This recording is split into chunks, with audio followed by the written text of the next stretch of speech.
मेघमाळारे शीघ्र आगमन करने जाउथिबा प्रभु जीशुख्रीष्टଙ୍କ पवित्र और बहुमूल्य नाम रे निर्मल खरा यूट्यूब चैनल रे आपण समस्त को स्वागत करे। प्रतिदिन प्रति प्रभात आम माने निर्मल खरा यूट्यूब चैनल माध्यम रे नुआ नुआ प्रसंग रे प्रभुंकर वाक्य शुणिबार आमे सुजोग पाउछु। परमेश्वर प्रति प्रभात रे तांकर वाक्य माध्यम रे आम मान सहित कथा होचंती, सेतिपई स्वर्गर परमेश्वर को हृदय सहित धन्यवाद दिए। ताहा सहित आपण समस्त को मध्य धन्यवाद दिए, कारण आपण माने नियमित एही चैनल द्वारा प्रसारित होतबा कार्यक्रम गुड़िक को आपण माने देखुचंती।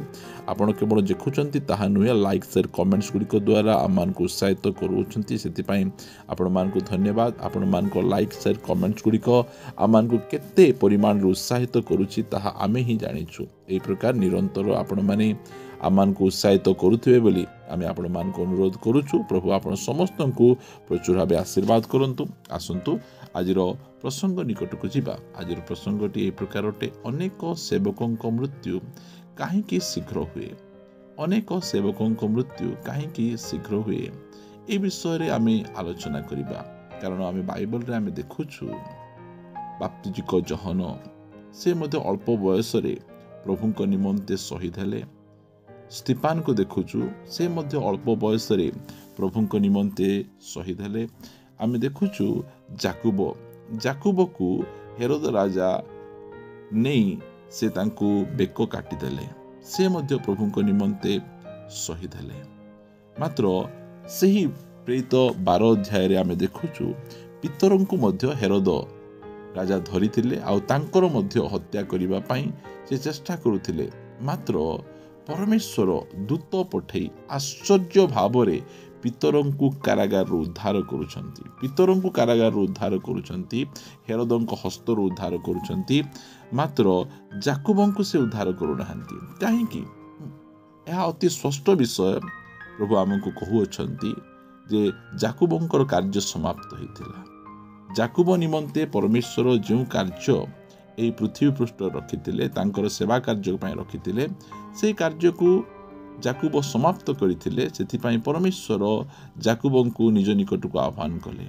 से प्रकार स्तिफान को मध्य रक्षा कले नहीं कि बाप्तिजिक जहन को मध्य रक्षा कले नहीं, कारण परमेश्वर तांको दास मानकु ताको सेवक मानकु जो समय मध्य से बाछंती किछि उद्देश्य नहीं, किछि योजना नहीं के से बाछंती।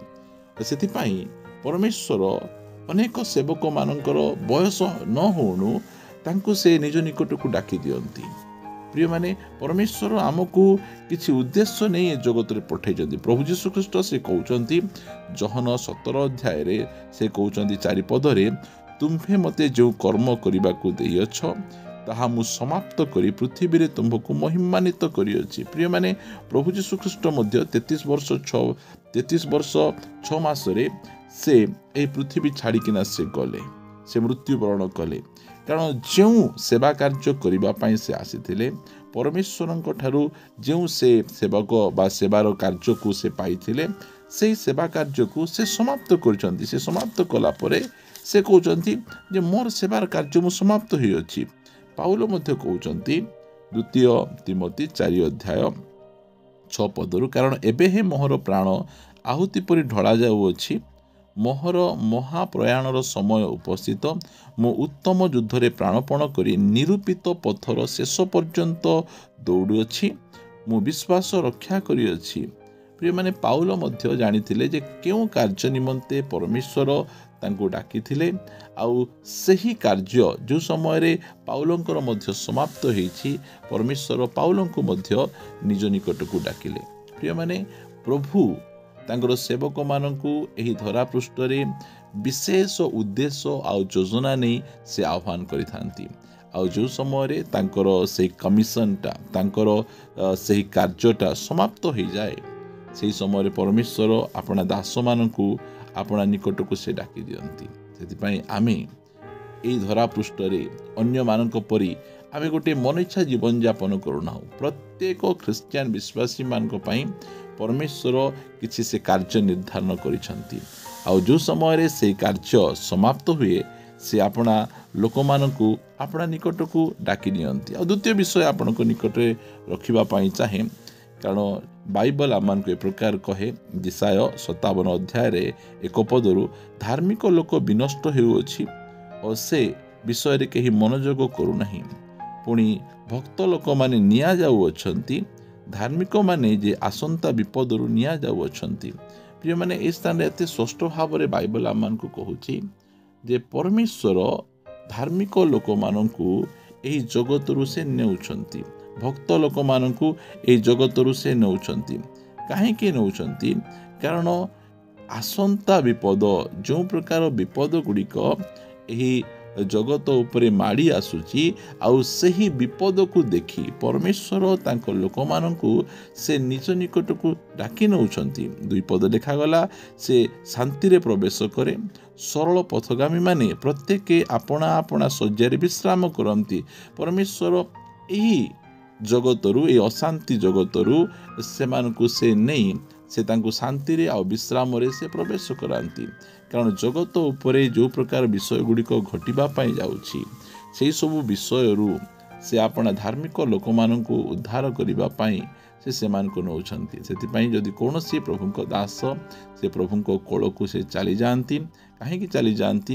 କାରଣ ଯେଉଁ କାର୍ଯ୍ୟର ଭାର ତାଙ୍କ ସ୍କନ୍ଧରେ ରଖାଯାଇଥିଲା, ସେହି କାର୍ଯ୍ୟର ଭାର ଯେଉଁ ସମୟରେ ସେମାନେ ସମାପ୍ତ କରନ୍ତି, ପରମେଶ୍ୱର ସେମାନଙ୍କୁ ସେ ନିଜ ନିକଟକୁ ଆହ୍ୱାନ କରନ୍ତି। ବାଇବଲରେ ଆମେ ଏହି ପ୍ରକାର ଅନେକ ଗୁଡ଼ିକ ଉଦାହରଣ ଆମେ ଦେଖନ୍ତୁ। ବାଇବଲରେ ପ୍ରଥମରେ ଯିଏକି ପ୍ରଭୁଙ୍କ ନିମନ୍ତେ, ଧାର୍ମିକତା ନିମନ୍ତେ ମୃତ୍ୟୁବରଣ କରିଥିଲେ, ସେ ହେଉଛନ୍ତି ହେବଳ।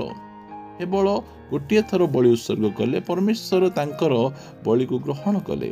ଆଉ ଯେଉଁ ସମୟରେ ଗ୍ରହଣ କରିଛନ୍ତି, ତାଙ୍କର ନିଜର ଭାଇ କୟନ ତାଙ୍କୁ ହତ୍ୟା କରିଛନ୍ତି। ପରମେଶ୍ୱର ଚାହିଁଥିଲେ ହେବଳଙ୍କୁ ରକ୍ଷା କରିପାରିଥାନ୍ତେ, ମାତ୍ର ହେବଳଙ୍କର ଯେଉଁ ଦାୟିତ୍ୱ ଥିଲା, ଯେଉଁ କାର୍ଯ୍ୟ ଥିଲା, ହେବଳ ସେହି କାମକୁ ସେ ସମାପ୍ତ କରିଥିବାରୁ ପରମେଶ୍ୱର ତାଙ୍କୁ ଆପଣା ନିକଟକୁ ଡାକିଅଛନ୍ତି। ପ୍ରିୟମାନେ, ଯେଉଁମାନେ ପ୍ରଭୁଙ୍କ କୋଳକୁ ଚାଲିଗଲେ, ସେମାନେ ଶାନ୍ତିରେ, ବିଶ୍ରାମରେ, ଆଉ ସେମାନଙ୍କର ନିଜ ଘରେ ସେମାନେ ପହଞ୍ଚିଛନ୍ତି। ଆମେ ଏହି ଧରାପୃଷ୍ଠରେ ଆମେ ଅଛୁ, ଆଉ ପରମେଶ୍ୱର ଆମକୁ ଯେଉଁ ଦାୟିତ୍ୱ ଭାର ଆମମାନଙ୍କୁ ଦେଇଛନ୍ତି, ବିଶ୍ୱସ୍ତ ଭାବରେ ଆମର କାର୍ଯ୍ୟକୁ ଆମକୁ ସମାପ୍ତ କରିବାର ଅଛି। କାରଣ ପରମେଶ୍ୱର ଆମକୁ ବିଶ୍ୱସ୍ତ ଜ୍ଞାନ କରି ଆମକୁ ଏହି ସେବକ ପଦ, ଏହି କାର୍ଯ୍ୟର ଭାର ସେ ଆମମାନଙ୍କୁ ଦେଇଛନ୍ତି। ଆଉ ଆମ ସମସ୍ତଙ୍କର ଦାୟିତ୍ୱ ହେଲା, ପରମେଶ୍ୱର ଯେଉଁ ଦାୟିତ୍ୱ ଆମକୁ ଦେଇଛନ୍ତି, ଆମମାନେ ତାହାକୁ ବୋଝର ସହିତ ଆମମାନେ ସେହି କାର୍ଯ୍ୟକୁ ଆମେ ସମାପ୍ତ ଯଦି କରିବା, ତାହେଲେ ଆମେ ମଧ୍ୟ ପ୍ରଭୁ ଯୀଶୁଖ୍ରୀଷ୍ଟଙ୍କ ପରି କହିପାରିବା, ତୁମେ ମୋତେ ଯେଉଁ କାର୍ଯ୍ୟ ଦେଇଛ, ମୁଁ ତାହା ସମାପ୍ତ କରି ପୃଥିବୀରେ ତୁମକୁ ମହିମାନ୍ୱିତ କରିଛି। ପାଉଲଙ୍କ ପରି କହିବା, ମୁଁ ମୋର ନିରୂପିତ ସମୟର, ନିରୂପିତ ପଥର ଶେଷ ଯାଏ ଦୌଡ଼ୁଅଛି।